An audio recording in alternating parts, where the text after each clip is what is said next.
السلام علیکم۔ پریم چند کی روایت مثالیت سے سماجی واقعیت نگاری تک کے سلسلے کی دوسری ویڈیو پیش کی جا رہی ہے۔ اگر آپ نے ابھی تک چینل کو سبسکرائب نہیں کیا تو اس کو سبسکرائب کر لیں۔ ویڈیو پسند آئے تو اس کو دوستوں سے شیئر کرنا نہ بھولیے گا۔ بہت شکریہ۔ پریم پچیسی کے 2 سال بعد شائع ہوا۔ اس میں ایک اصلاح نامی افسانہ ہے جو پریم چند کے خیالات میں ایک محسوس تبدیلی کی نشاندہی کرتا ہے۔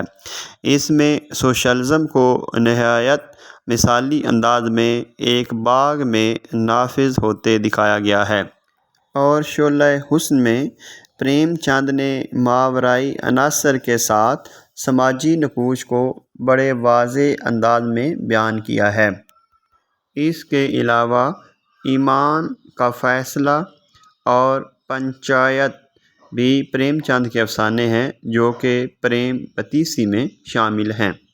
پریم چند کے نزدیک مذہب رسومات کے جامد مجموعے کا نام نہیں بلکہ سماجی خدمات کا اعلیٰ انسانی آدرش ہے۔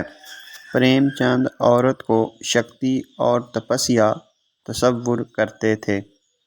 افسانہ بڑے بابو میں پریم چند نے ہندو مسلم تناؤ بڑھانے والے عناصر پر طنز کیا ہے۔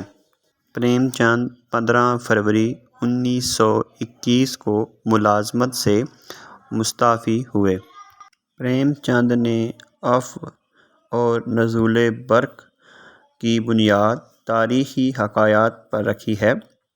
ان کے یہ افسانے فردوس خیال میں شامل ہیں۔ سوا سیر گیہوں پریم چند کا ایک اہم ترین افسانہ ہے۔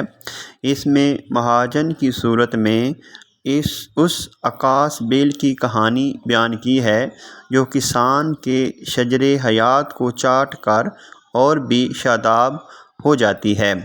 اس میں مظلوموں کی اس ادا کو بھی نمایاں کیا گیا ہے کہ وہ عقیدے کے نام پر ظلم اور ناانصافی برداشت کرتے چلے جاتے ہیں۔ آخر میں شنکر کے کردار میں پریم چند کے لازوال افسانے کفن کے گھیسو اور مادھو کی پرچھائیاں لرزنے لگتی ہیں۔ شنکر سال بھر تک تپسیا کرنے پر بھی جب قرض نہ اتار سکا تو اس کی اطاعت مایوسی کی شکل میں تبدیل ہو گئی۔ جب سر پر قرض کا بوجھ لادنا ہے تو کیا من پر اور کیا سوا من۔ اس کی ہمت پست ہو گئی، محنت سے نفرت کرنے لگا۔